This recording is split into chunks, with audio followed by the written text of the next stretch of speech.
చదువుకుందాం. పరిశుద్ధ గ్రంథాన్ని తెరిచి ఒక వాక్యాన్ని మనం చదువుకున్నట్లయితే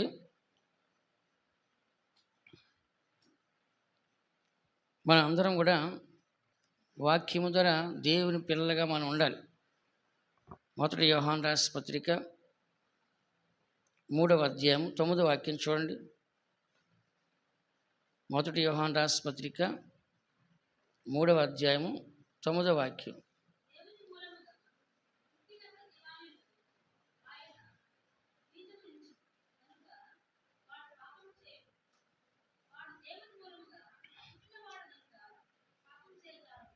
ఇక్కడ మనం చదువుతున్న వాక్యంలో మొదటి యోహాను రాసిన పత్రిక 3వ అధ్యాయము 9వ వాక్యంలో రాస్తుంది, దేవుని మూలంగా పుట్టిన ప్రతి వానిలో ఆయన బీజం నిలుచును గనుక వాడు పాపము చేయడు, వాడు దేవుని మూలంగా పుట్టినవాడు గనుక పాపము చెయ్యజాలడు అని మనం చదువుతున్నాం. కాబట్టి ఇక్కడ మనం చదువుతున్న వాక్యం ఏంటంటే 2 అర్థాలు చూపిస్తుంది. ఒకటి, దేవుని మూలంగా పుట్టినవాడు, దేవుని మూలంగా పుట్టినట్లయితే వాళ్ళలో పాపము ఉండదు. కారణం ఏంటంటే ఇక్కడ బీజం అని రాస్తుంది. బీజం అంటే ఏంటి? విత్తనం. బీజం అంటే ఏంట? విత్తనం. కాబట్టి వాక్యం అనే విత్తనం మనలో ఉండాలి. ఎవరిలో ఉంటుంది అది? దేవుని మూలంగా పుట్టిన వారిలో ఆ విత్తనం ఉంటుంది.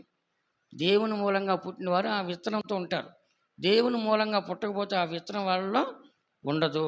కాబట్టి ఇక్కడ చదువుతున్న వాక్యంలో దేవుని పిల్లని మనం గ్రహించాల్సి అంటే దేవుని మూలంగా పుట్టిన ప్రతి వానిలో ఆయన బీజము నిల్చును. అంటే ఎవరు? ఇప్పుడు దేవుని మూలంగా పుట్టిన వారంటే వాళ్ళని ఏమంటారు? నిన్న ఉదయాన్ని చెప్పాను, విశ్వాసం ద్వారా దేవుని కుమారులు. నిన్న సాయంత్రం ఏం చెప్పాను? వెలుగు కుమారులు అని చెప్పాను. ఇప్పుడు ఈ ఉదయం ఏమని చదువుతాం మనం? వాక్యం వలన పుట్టిన దేవుని కుమారులు. దేవుని మూలంగా పుట్టిన వారంటే ఎవరలో? వాక్యం వలన పుట్టినవారు. విన్నారా? క్రొత్తగా జన్మించిన ఒక జన్మ అది. దేవుని మూలంగా అంటే మనం ఏం చేసినప్పుడు దేవుని వాక్యమాల్లో రాగానే మనం మారు మనసు పొంది పాపక్షమా పొంది బాప్తిస్తాన్ని పొంది మనం దేవుని కొరకు ఏం చేస్తాం? ప్రత్యేకంగా దేవుని పిల్లలని మనం చెప్పుకుంటున్నాం. విశ్వాసంతో దేవుని మీద నమ్మకంతో జీవిస్తున్నాం. పరలోకానికి వెళ్తాం నమ్మకంతో మనము కనిపెడుతున్నాం. కాబట్టి ఇక్కడ చదువుతున్న వాక్యం అంటే దేవుని మూలంగా పుట్టిన ప్రతి వానిలో ఆయన బీజము నిలుచును. ఏముందంటే వాళ్ళలో? దేవుని మూలంగా పుట్టిన వాళ్ళు ఏముందంట? దేవుని వాక్యం ఉందంట. ఏముందంట? మనలో ఏముండాలి చెప్పండి? దావీదు చెప్పాడు, నీ వాక్యమే నా పాదములకు దీపము అంటున్నాడు. కాబట్టి మన జీవితానికి ఒక వెలుగు ఉండాలంటే కనుక ఏముండాలి? వాక్యం ఉండాలి. మంచి చెడు మనకు కనపడాలంటే, లేదు మేలు కీడు మనకు కనపడాలన్నా ఏది ఉందో మనకు కనపడాలంటే మనకు వెలుగు కావాలి. అదే వెలుగు లేకపోతే మనకి ఏమీ కనపడదు. కాబట్టి ఇక్కడ మనం చదువుతున్నాము, దేవుని మూలంగా మనం పుట్టామని చెప్పుకుంటే ఏముండాలంటే మనలో దేవుని మాట ఉండాలి. విన్నారా? అబ్రహాం విషయంలో వాళ్ళందరూ చెప్పారు, మేము అబ్రహాము కుమారులు అని చెప్పారు. ఏమన్నారంట? మేము అబ్రహాము కుమారులు అని చెప్పారు. అప్పుడు యేసు ఏమన్నాడు? అబ్రహాము దేవుని మాట విన్నాడు, మీరు దేవుని మాట వినట్లేదు. అబ్రహాం కుమారులు ఎందుకు చెప్తారు మీరు? అబ్రహాం కుమారులు అని చెప్పాలంటే ఏం చేయాలి? మీరు అబ్రహాం ఉన్నట్లుగా మీరు ఉండాలి. దేవుని వాక్యం అబ్రహాంకి వచ్చింది. అబ్రహాం ఏం చేశాడు? దేవుని వాక్యాన్ని విన్నాడు, వాక్యానికి లోబడ్డాడు, వాక్యానుసారంగా జీవించాడు. మీరు అబ్రహాం కుమారులని చెప్పుకోవాలంటే మీరు ఏం చేయాలి? వాక్యం కలిగి ఉండాలి. అందుకని ఇక్కడ చదువుతున్నాను, ప్రతి మనిషిలో ఏముండాలంటే వాక్యము. చెప్పండి అందరూ. వాక్యం అనే విత్తనం మనలో ఉండాలి. విత్తనం అంటే ఏమైద్ది? చెట్టుగా మారిద్ది. చెట్టుగా మారి కాయలు వస్తాయి, ఫలాలు ఫలిస్తాయి. అట్లే వాక్యం అనేది మనలో ఏం చేయాలంటే ఫలించాలి. వాక్యం అనే విత్తనం మనలో ఉన్నప్పుడు మనం ఏం చేస్తామంట? ఫలిస్తాం. దేవుని మూలంగా పుట్టినవాడు ప్రతి వానిలో ఆయన బీజము నిలుచును గనుక వాడు పాపము చెయ్యడు, వాడు దేవుని మూలంగా పుట్టినవాడు కనుక పాపము చెయ్యజాలడు. అంటే ఇక్కడ దేవుని మూలంగా పుట్టినట్టయితే పాపము చేయడు. పాపం అంటే ఏంటి? దేవుని మాట మీరటం, ఆజ్ఞని అతిక్రమించటం. పాపం అంటే ఏంటి? దేవుని మాట మీరడు. ఇంకా దేవుని మూలంగా పుట్టాడు కాబట్టి దేవుని మాట వింటాడు. సైతాను మూలంగా పుడితే సైతాను మాట వింటాడు. విన్నారా? దేవుని మూలంగా పుడితే దేవుని మాట వింటాడు, సైతాను మూలంగా పుడితే సైతాను మాట వింటాడు. అందుకే ఏమని చదువుతున్నాం? దేవుని మూలంగా పుట్టిన వాళ్ళలో వాక్యం ఉంటుంది. దేవుని మూలంగా పుట్టినవాడు పాపం చేయడు, దేవుని మూలంగా పుట్టిన వాళ్ళు పాపము చెయ్యజాలడు. అందుకని దేవుని వాక్యం ఉంటే మనం ఏం చేయమంటాం? పాపము చేయము. దావీదు చెప్పాడు, నీ ఎదుట నేను పాపము చేయకున్నట్లు నా హృదయంలో నీ వాక్యాన్ని ఉంచుకున్నాను చెప్పాడు. 119 కీర్తన 11 వాక్యం రాసుకోండి. కాబట్టి నీ ఎదుట నేను పాపం చేయకుండా ఉండాలంటే నా హృదయంలో ఏం పెట్టుకున్నానంట? వాక్యాన్ని ఉంచుకున్నాను చెప్పాడు. అందుకని ప్రతి ఒక్క మనిషి యొక్క హృదయంలో ఏముండాలంటే దేవుని వాక్యం ఉన్నప్పుడు మనుషుడు దేవుని మాటను మీరడం. ఎందుకని? దేవుని వాక్యం ఉన్నప్పుడు, దేవుని మాటలు ఉన్నప్పుడు ఇక సొంత మాటలు ఉండవు, దేవుని మాటలే వస్తాయి. దేవుని మాటలు ఉన్నప్పుడు దేవుని మాటలే మనం మాట్లాడతాం. దేవుని మాటలు మనలో లేనప్పుడు సొంత మాటలే మనం మాట్లాడతాం. కాబట్టి దేవుని బీజం మనలో ఉంది అంటే కనుక మనము పాపం చేయం, అంటే దేవుని మాట మీరం. అది దేవుని వాక్యం మనలో లేకపోతే ఏం చేస్తాం? మనము దేవుని మాట మీరుతాము. అందుకని దేవుడు ఇశ్రాయేలు ప్రజలకు కూడా దేవుడు నడిపించడానికి ఏం చేస్తాడంటే వాక్యాన్ని ఇచ్చాడు. ఏమిచ్చాడంట? ఫస్ట్ ఇచ్చిన బైబిల్ ఎంతంట? ఫస్ట్ ఇచ్చిన బైబిల్ ఎన్ని చెప్పండి? ఎన్ని ఆజ్ఞలు? ఒక్క ఆజ్ఞ, పండు తినవద్దు, తింటే చచ్చిపోతే ఒకే ఆజ్ఞ ఇచ్చాడు. ఆ తర్వాత ఆ మాట వినకపోవడం 10 ఆజ్ఞలు వచ్చినాయి. మళ్ళీ 10 ఆజ్ఞలు వచ్చినాయి కదా. 10 ఆజ్ఞలు ఎవరు? మోషే ద్వారా ఇచ్చాడు. అపోస్తుల కార్యములు 7వ అధ్యాయం 38వ వాక్యం చూడండి. అపోస్తుల కార్యములు 7వ అధ్యాయం 38వ వాక్యం చూస్తే దేవుడు జీవవాక్యాన్ని ఇచ్చాడంట వాళ్ళకి మోషే ద్వారా.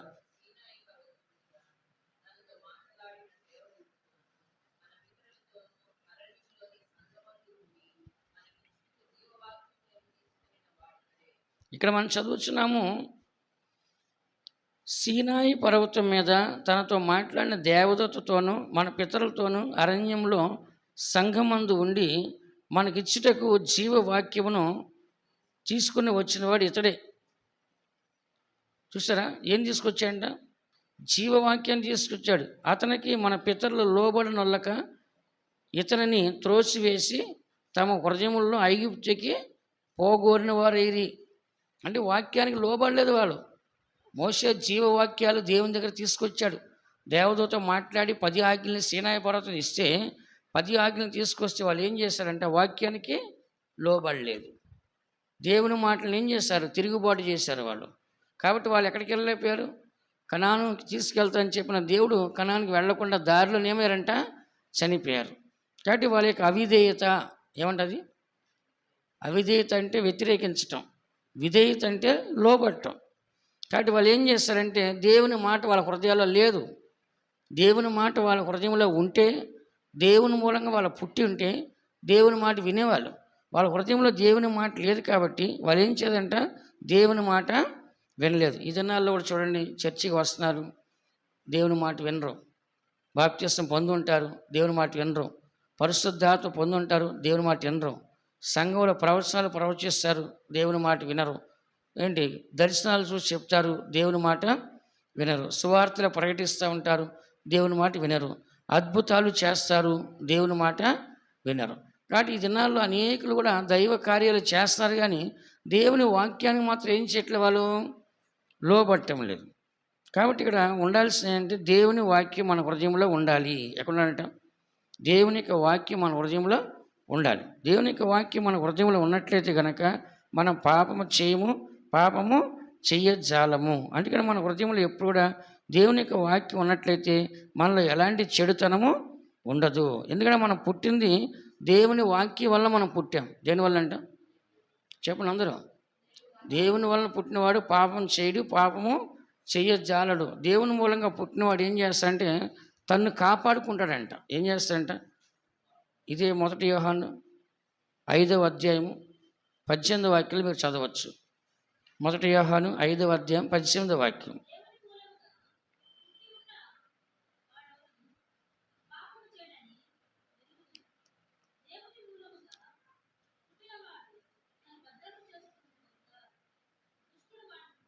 ఇక్కడ మనం చదువుతున్నాం, దేవుని మూలంగా పుట్టి ఉన్న వాడెవడనూ పాపము చేయడని ఎరుగుదుము. ఎవరి వలన పుట్టినవారంట? దేవుని వలన పుట్టినవాడు ఎవడు పాపము చేయడు, దేవుని మూలంగా పుట్టినవాడు తన్ను భద్రం చేసుకొను గనుక దుష్టుడు వాడిని ముట్టడు. దేవుని మూలంగా పుట్టినవాడు పాపము చేయడు, దేవుని మూలంగా పుట్టిన వాడిని సాతాను ఏం చేయదంట, ముట్టదు. ముట్టిద్దా? చెప్పండి, ముట్టిద్దా? యేసు ప్రభు దేవుని మూలంగా పుట్టాడు. సైతాన్ ఆయన ముట్టుకుందా? ఈ దినాల్లో కొంతమంది చెప్తారు, అయ్యో మాకు సైతాన్ పోరాటం ఎక్కువగా ఉంది, సైతాన్ మమ్మల్ని పీడిస్తూ ఉంది అని చెప్పేసి ఏం చేస్తారు, చాలామంది భయపడుతున్నారు. కానీ యేసు ప్రభువుని సైతాన్ ముట్టుకోవాలంటే ధైర్యం వచ్చింది దానికి? రాలేదు. ఎందుకని? యేసు ప్రభువులో వాక్యం ఉంది. ఆయన నోట్లో ఏముందంట?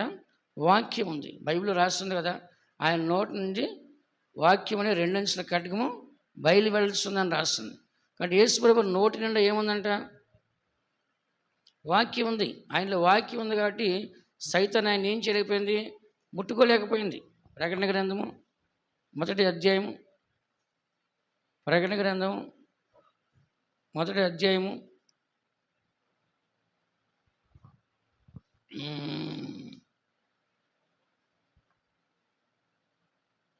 16వ వాక్యం చదవండి, నేను చదువుతాను. ఆయన తన కుడి చేత 7 నక్షత్రాలు పట్టుకొని ఉండెను. ఆయన నోట నుండి 2 అంచుల వాడి అయిన ఖడ్గం ఒకటి బయలు వెడల్చుండెను. 2 అంచులు వాడి అయిన ఖడ్గం అంటే ఏంటి? వాక్యం. యేసుప్రభు నోట్లో ఏముందంట? వాక్యం ఉంది. అందుకే ఏమన్నాడు, మీ మాట కూడా అవునంటే అవును, కాదంటే కాదని ఉండాలి. కాబట్టి యేసుప్రభు చెప్పిన ప్రతిదీ జరిగింది. అందుకని ఇక్కడ చదువుతున్నాము, దేవుని మూలంగా పుట్టి ఉన్న వాడెవడను పాపము చేయడు, దేవుని మూలంగా పుట్టినవాడు తన్ను భద్రం చేసుకుంటాడంట. విన్నారా? దేవుని మూలంగా పుట్టినవాడు ఏం చేస్తాడు? తన్ను భద్రం చేసుకుంటాడు. కాబట్టి దుష్టుడు వాడిని ముట్టడు. సైతాన్ని ముట్టాలంటే భయపడతాడు. ఎందుకని? అతను దేవుని మూలంగా పుట్టాడు కాబట్టి అతను ముట్టుకోవాలంటే భయపడతాడు. కారణం ఏంటి? అతనిలో దేవుడు ఉన్నాడు. ఎవరున్నారంట?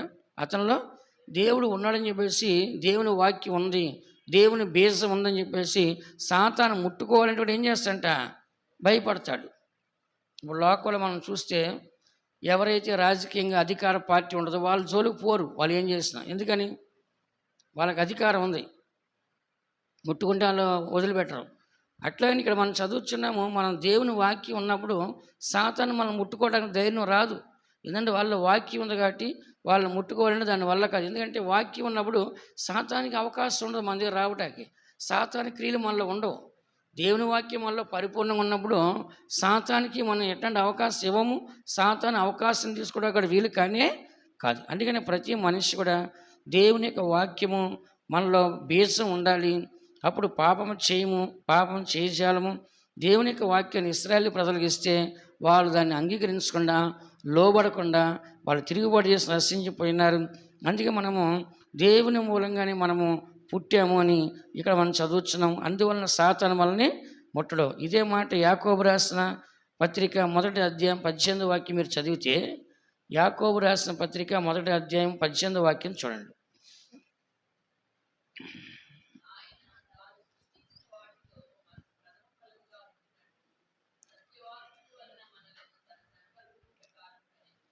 ఇక్కడ మనం చదువుతున్నాము, ఆయన తాను సృష్టించిన వాటిలో మనము ప్రథమ ఫలముగా ఉండాలని. సృష్టించిన వాటి అన్నిట్లో కూడా ప్రథమ ఫలం ఎవరంట? మనమే, మొదటి ఫలం. దేవుడు మనల్ని ప్రథమ ఫలముగా చేసుకోవాలని, మన ప్రథమ ఫలముగా ఉండునట్లు సత్యవాక్యం వలన మనలను తన సంకల్ప ప్రకారం కన్నాడంట. అంటే మనం ఎవరి వలన పుట్టాము అప్పుడు? చెప్పండి. సత్యవాక్యం వల్ల మనం పుట్టాము. సత్యవాక్యం వలన దేవుడు మనల్ని ఏం చేస్తాడు? కన్నాడు. అప్పుడు ఎవరు మనము?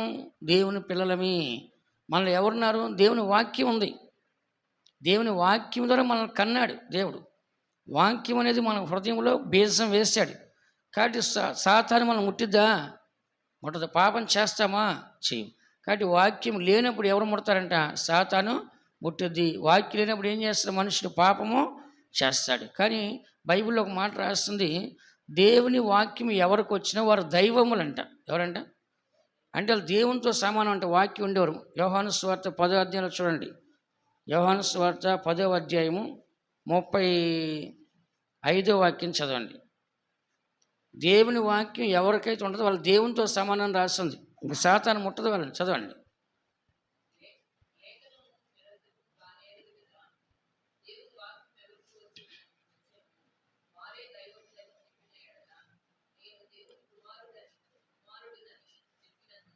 చాలు. ఇక్కడ మనం చదువుతున్నాము, దేవుని వాక్యం ఎవరికి వచ్చారో వారు దైవములు, అంటే దేవుళ్ళు. అందుకని బైబిల్ ఏం చెప్తుంది? ఆది యందు వాక్యం ఉన్న వాక్యం దేవుని వద్ద ఉన్న వాక్యమే దేవుడయ్యండి. ఇప్పుడు వాక్యమే దేవుడైనాడు కాబట్టి ఆ వాక్యం ఎవరిలోకి వస్తే వాళ్ళు ఎవరు వచ్చినట్టు? దేవుడు వచ్చినట్లే. ఇప్పుడు వాళ్ళు ఎలా ఉంటున్నారు? దైవములుగా ఉన్నారు. ఇప్పుడు మనము దేవ ఆలయం అంటున్నాం. దేవ ఆలయము అంటే ఏంటి? దేవుడుండే ఆలయం ఇది.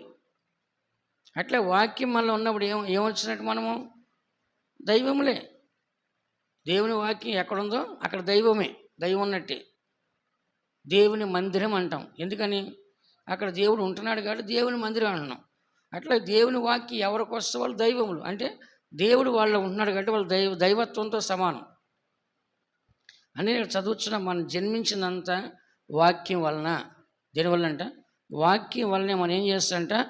జన్మించాము. అందుకని వాక్యం వలన జన్మించిన మనము దేవుని వాక్యానుసారం జీవించాలి. యేసు గురించి రాస్తుంది, ఆ వాక్యము శరీరధారి అయి కృపా సత్య సంపూర్ణగా మన మధ్య నివసించను. యేసు ఏం చేస్తాడంట?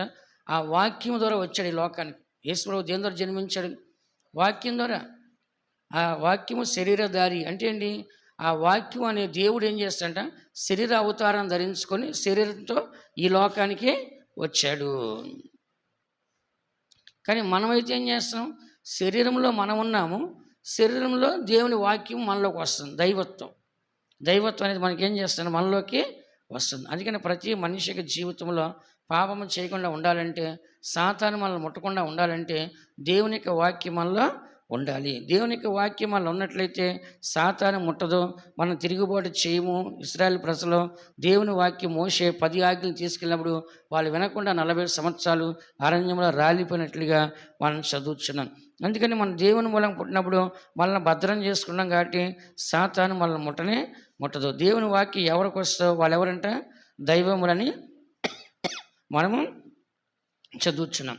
దేవుని వాక్యం ఉన్నప్పుడు మన జీవితం అంతా కూడా ఒక దైవికంగా మారిపోదు, ఆత్మీయంగా. 1 పేతురు రాసిన పత్రిక 1వ అధ్యాయము 1 పేతురు రాసిన పత్రిక 1వ అధ్యాయం 22, 23 వాక్యం చూడండి.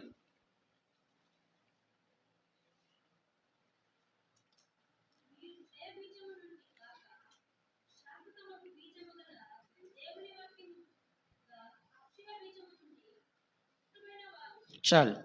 ఇక్కడ మనం చదువుతున్నాము, మీరు అక్షయ బీజము నుండి కాక, అంటే క్షయ బీజం నుండి కాక అంటే నశించిపోయే విత్తనం నుంచి కాకుండా శాశ్వతమగు జీవం గల దేవుని వాక్యం మూలంగా అక్షయ బీజం నుండి పుట్టింపబడినవారు. క్షయం అంటే నశించిపోయే గింజ. అది చచ్చిపడిపోయిన గింజలు అంటే కొన్ని మొలకలు రావు. మంచి గింజలు మాత్రం ఏం చేస్తాయంట?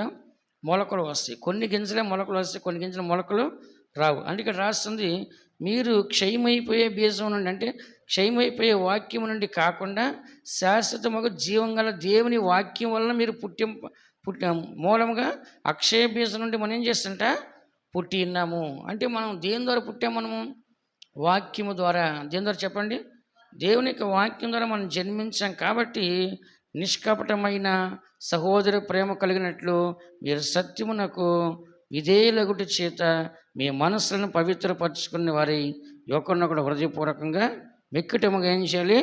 ప్రేమించు. అంటే మనిషి స్వభావం దేనివల్ల మారుతుందంట? వాక్యం వలన. వాక్యం వలన నిష్కపటంగా మారుతుంది. కపటం ఉండదు, అతనిలో పాపం ఉండదు. ఎందుకంటే వాక్యం ఏం చేస్తాయి? 2 అంచుల ఖడ్గం కాబట్టి మనిషి ఏం చేద్దంట? శుద్ధి చేస్తుంది.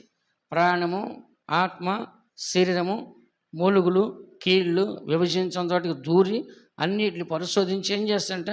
పరిశుద్ధపరిచింది. కానీ దేవుని యొక్క వాక్యం ఎవరిలో అయితే ఉంటుందో వాళ్ళు ఎలా ఉంటారంటే కపటం లేని వారిగా, వాళ్ళు ఎల్లప్పుడూ కూడా సత్యవాక్యానికి విధేయులుగా ఉంటారంట. అంటే ఏంటి?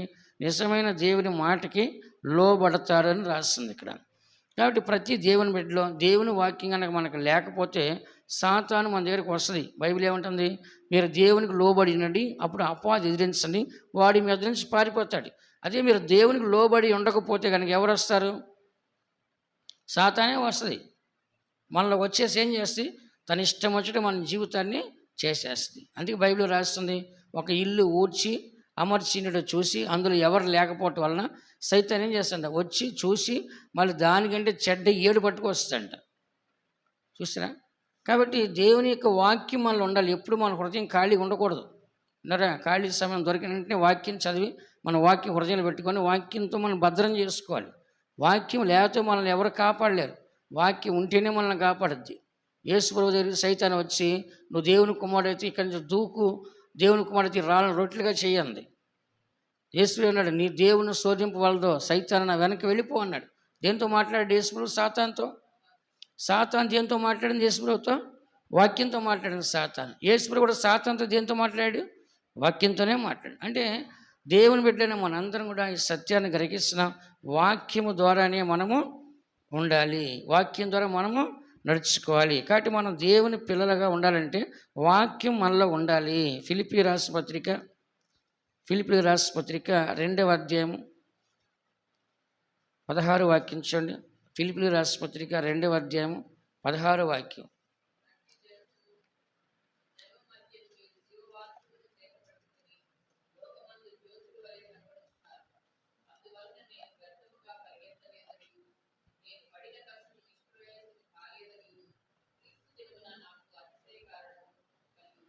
ఇక్కడ మనం చదువుతున్న వాక్యములు 14 వాక్యం మనం చదివితే, మీరు మూర్ఖమైన వక్ర జనం మధ్యను నిరపరాధులుగాను నిష్కలంకులుగాను అనిందులనైన దేవుని కుమారులగినట్లు సనుగులు సంశయములు మాని సమస్త కార్యములు చేయడి. అట్టి జనం మధ్య మీరు జీవవాక్యమును చేత పట్టుకొని లోకమందు జ్యోతుల వలె కనబడి. అంటే ఇలాంటి మూర్ఖమైన మనుషుల మధ్యలో మన చేతులు ఏముండాలంట? వాక్యం ఉండాలి. ఏముండాలంట? ఇలాంటి మూర్ఖమైన మనుషుల మధ్యలో మనకి వాక్యం అనేది ఉండాలి. మూర్ఖమైన వక్ర జనము మధ్యలో మనం ఎలా ఉండాలంట? నిరపరాధులుగా ఉండాలి, నిష్కలంకులుగా ఉండాలి, అనిందులుగా ఉండాలి, దేవుని కుమారులుగా ఉండాలి, సనుగులు సంశయాలు మానేయాలి. అంత మాత్రం కాదు, అలాంటి వారి మధ్యలో జీవవాక్యాన్ని చేత పట్టుకోవాలి. అంటే మనకి ఆయుధం ఏంటి? వాక్యం. మన ఆయుధం ఏంటంట? వాక్యం. బైబిల్ రాస్తుంది, ఎఫెసీ రాష్ట్రపతి 6వ అధ్యాయం 19వ వాక్యం ఏమని రాస్తుంది? వాక్యం అనే ఖడ్గాన్ని పట్టుకొని రాస్తుంది. ఏ ఖడ్గం పట్టుకొని అంట? మన ఆయుధం ఏంటంటే వాక్యం. 17వ వాక్యం, 6వ అధ్యాయం 17వ వాక్యం ఎఫెసీలో రాస్తుంది.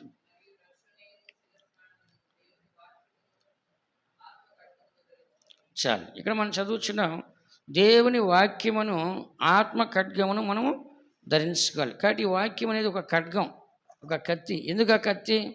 మనలోకి వచ్చే సాతాను క్రియలు, దుష్క్రియలు, దుష్ట స్వభావాలు, దుష్ట నడవడి, దుష్ట ఆలోచన, దుష్ట ప్రవర్తన, ఈ మూర్ఖత్వము, ఇవన్నీ వక్ర కార్యాలన్నీ నశింపచేయాలంటే ఏం కావాలి? ఒక కత్తి కావాలి. వాటిని చంపాలంటే, ఎట్లు చంపాలంటే, ఈ చెడు కార్యాలను చంపాలంటే ఏం చేయాలంటే వాక్యం అనే కత్తి కావాలి. కాబట్టి ఆ వాక్యం అనే కత్తి మనల్ని ఎప్పుడు రెడీగా ఉండాలి. ఆ వాక్యం ఎప్పుడు ఏం చేయాలంటే ఆ దుష్ట కార్యాలను చంపడానికి మనకు తోడుగా, లేదా సైతాన్ని మనం ముడతాడు వచ్చి మనుషులు పాపం చేస్తారంటే ఆజ్ఞ అతిక్రమిస్తారు. అందుకని ప్రతి మనిషి యొక్క జీవితంలో కూడా మనం చేయాల్సిన కార్యం ఏంటంటే ఎప్పుడు కూడా వాక్యం అనేది మనలో ఉండాలి. కాబట్టి దేవుని బిడ్డలను మనము ఈ ఉదయకాల సమయాన్న వాక్యము ద్వారా దేవుని కుమారులుగా మనము మార్చబడుచున్నాం. వాక్యం ద్వారా మనం పుట్టిన వారిగా, వాక్యం ద్వారా జన్మించిన వారిగా, వాక్యం ద్వారా పాపం చేయని వారిగా, వాక్యం ద్వారా దుష్టులు మనం ముట్టకుండా, వాక్యం ద్వారా మనము పాపము చేయజాలకుండా ఉంటున్నాం. మరి ఆ వాక్యం వల్ల మనం సత్యవాక్యం వలన దేవుడు మన సంకల్ప ప్రకారం మనం కని ఉన్నాడు. కాబట్టి దేవుని వాక్యం వల్ల మనం ఉంటేనే సాతాన్ని మనం జయించగలం. ఒక వాక్యం చదవండి, నేను ముగిస్తాను. 1 యోహాను రాసిన పత్రిక 2వ అధ్యాయం 14వ వాక్యం చదివితే, వాక్యము ద్వారానే మనము సాతాన్ని జయించగలము.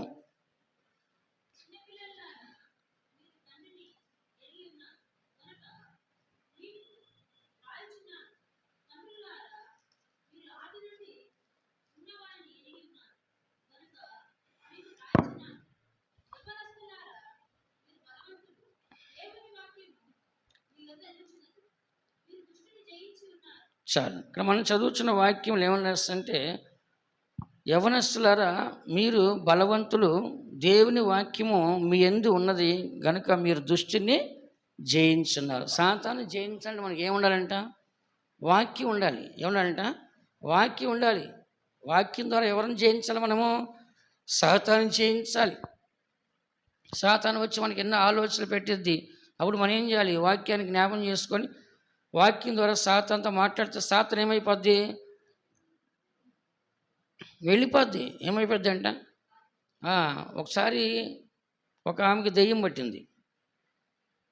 దెయ్యం పడితే ఒక పాస్టర్ దగ్గర తీసుకెళ్లారు. ఆ పాస్టర్ ఏం చేశాడంటే, ఆయనకి వరాలు లేవు, విశ్వాసం లేదు, వాక్యం తెలియదు. ఏం చేశాడు, జుట్టు పట్టుకొని, కర్ర పట్టుకొని కొట్టి కొట్టి కొట్టి కొట్టి కొట్టి కొట్టి కొట్టి 2-3 రోజులు చర్చ పెట్టుకొని సావ కొట్టి ఈ జుట్టు ఇంతవరకు ఊడిపోయింది తలలో. వాడు పట్టుకొని మెలికేసుకొని కర్రతో కొట్టి కొట్టి కొట్టి ఇంతవరకు ఆమె జుట్టు లేదు. ఆ తర్వాత నా దగ్గర తీసుకొచ్చారు, కావలనే ఊర్లో. ఏందయ్యా ఏంటి పరిస్థితి అంటే, అయ్యా మొత్తం వాసిపోయింది అమ్మాయి ముఖం అంతా, కొట్టి కొట్టి ఒళ్ళంతా చిత్త కొట్టేశాడు. ఏంటంటే, అయ్యా పలానా పాస్టర్కి వెళ్ళాము, కొట్టి కొట్టి జుట్టు అంతా పీకేశాడు, మా ఒళ్ళంతా చితక బాధేసి అని చెప్పి. అప్పుడు నేను ప్రార్థన చేసి ఆ దెయ్యం వదిలేసి వెళ్ళిపోయాను. అట్లా కొంతమందికి వాక్యం అనే ఒక బలము లేదు, ఒక అధికారం లేదు, ఒక వరాలు లేవు. పట్టుకొని ఏం చేస్తారు, చిత్త కొట్టే జుట్టు అంతా పీకేసి కర్ర పెట్టి ఏం చేస్తున్నారు, చావు కొడుతున్నారు. ఇంకొక పాస్టర్ అన్నాడు, ఏసునామములో వెళ్ళిపో అన్నాడు. నేను వెళ్ళను అందది. అయితే నేనే వెళ్ళిపోతాను వదిలేసి వెళ్ళిపోయాడు ఆయన. దేని వదిలేసి ఆయన వెళ్ళిపోయాడు. ఇంకెందుకు ఇది గొడవ నీతో, నువ్వు వెళ్ళనంటున్నాను నేను. అది నా కళ్ళతో చూసా నేను. ఎట్లా ఉంటుందంటే, సాతాన్ని మనం జయించాలంటే వాక్యం ఉండాలి మనకి. వాక్యం ఎప్పుడు మన మైండ్లో ఏం చేయాలంట, చదువుతూ రిపీట్ చేస్తూ ఆలోచిస్తూ ఉండాలి. నేను ప్రతిరోజు ఆలోచిస్తూ ఉంటాను, రేపు కూడానికి ఏం వాక్యం చెప్పాలి, రేపు ఆదివారం ఏం వాక్యం చెప్పాలి, ఏంటి మరి ఇప్పుడు చెప్పిందే చెప్పకూడదు. ఇప్పుడు నా చర్చికి వచ్చేవాళ్ళు మీరు అందరూ దగ్గర 7 సంవత్సరాలు చిన్నారు నా ప్రసంగం. ఎన్ని సంవత్సరాలు అంట, గత 7 సంవత్సరాలు మీరు ప్రసంగం విన్నారు. నేను చెప్పింది చెప్పడానికి లేదు ఇక్కడ. ఇప్పుడు వేరే సంఘాలు ఎట్లా అంటే 1 సంవత్సరం 2 సంవత్సరాలు ట్రాన్స్ఫర్లు ఉంటాయి.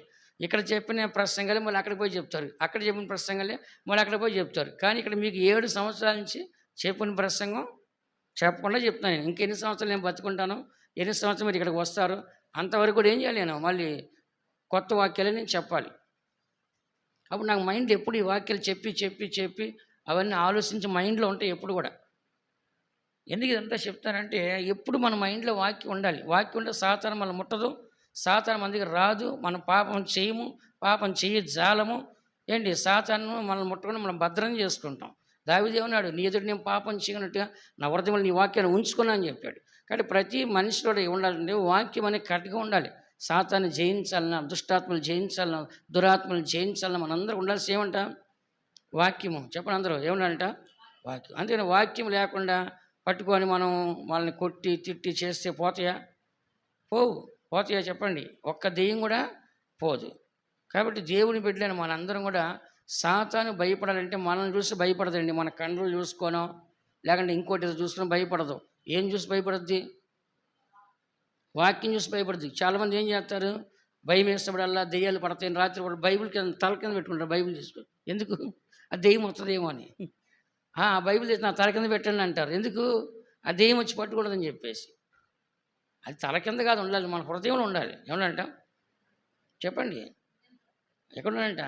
మన హృదయంలో ఉండాలి వాక్యం. ఎప్పుడు కూడా దేవుని యొక్క వాక్యము మన హృదయంలో, మన నోట్లో, అన్ని స్థలాల్లో మన లోపల ఉండాలి. ఊరికే తల కింద బైబిల్ పెట్టుకుంటే దానివల్ల ఏమొస్తుంది చెప్పండి?